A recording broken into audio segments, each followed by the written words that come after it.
શું તમે ક્યારે વિચાર્યું છે કે કેમ કેટલાક લોકોના જીવનમાં અચાનક ચમત્કાર થઈ જાય છે અને કેટલાક લોકો જીવનભર મહેનત કરે છતાં સફળ નથી થતા?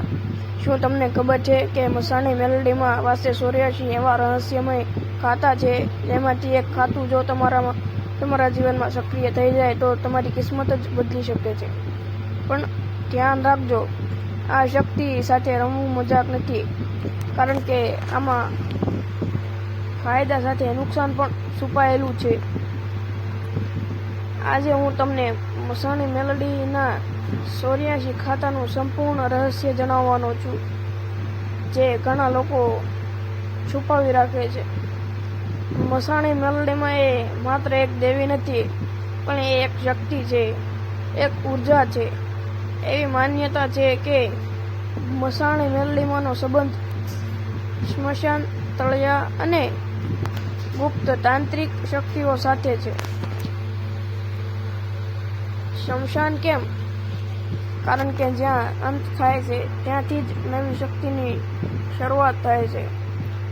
મસાણી મેલડીમાં એ એવી દેવી છે જે મૃત્યુ અને જીવન વચ્ચેની શક્તિઓને નિયંત્રિત કરે છે. ઘણા સાધકો કહે છે કે રાત્રે 12 વાગ્યા પછી સ્મશાનમાં મેલડીમાંની શક્તિ વધુ જાગૃત થાય છે. પણ ભાઈ, આ સેકન્ડ માણસ માટે નથી. મસાણી મેલડીમાં સીધા ફળ આપતી નથી. એ પહેલા પરીક્ષા લે છે. ઘરમાં તકલીફો આવે, પૈસાની કમી થાય, કામ અટકી જાય, માનસિક તણાવ વધે. આ બધું શું છે? પરીક્ષા. ઘણા લોકો અહીં ડરી જાય છે અને માતાજીથી દૂર થઈ જાય છે. પણ સાચો ભક્ત કોણ? જે મુશ્કેલીમાં પણ માતાજીને યાદ કરે. અને જ્યારે ભક્ત આ પરીક્ષા પાસ કરે ત્યારે મેલડીમાં તેને એવી શક્તિ આપે છે જે બીજા લોકો કલ્પના પણ નથી કરી શકતા. ઘણા લોકો એક જ ભૂલ કરે છે, ફક્ત કામ પડે ત્યારે માતાજીને યાદ કરે છે, ભક્તિમાં દેખાવ કરે છે, બીજાને નુકસાન પહોંચાડવા માટે શક્તિ માંગે છે. ભાઈ, આ સૌથી મોટી ભૂલ છે.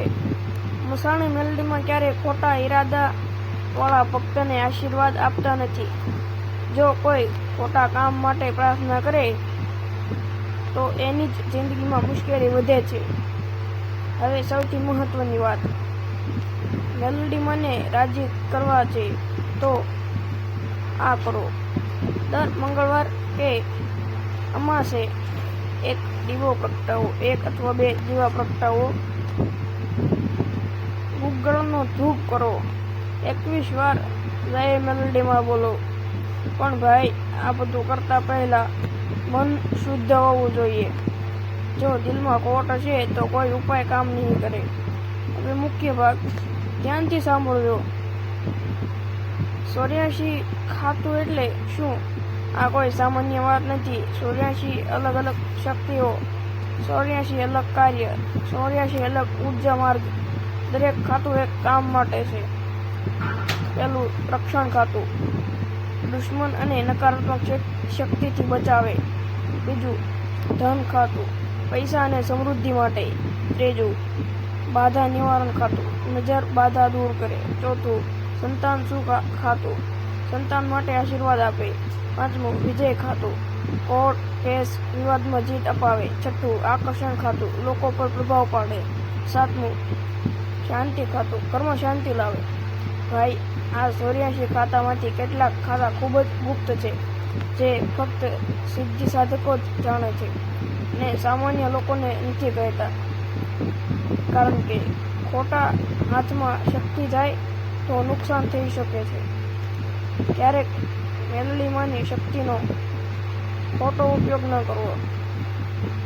કોઈને નુકસાન પહોંચાડવા માટે પ્રાર્થના ન કરવી, નહીંતર એ શક્તિ પાછી તમારી પર જ આવી શકે છે. દિલથી માતાજીને માનવું, બીજાને મદદ કરવી, સચ્ચાઈનો માર્ગ અપનાવવો. મેલડીમાં ફક્ત મંત્રથી નહીં પણ દિલથી ખુશ થાય છે. જો તમે સાચા ભક્ત છો તો આ વિડીયો પછી એક વાર દિલથી બોલજો. જય મેલડીમાં.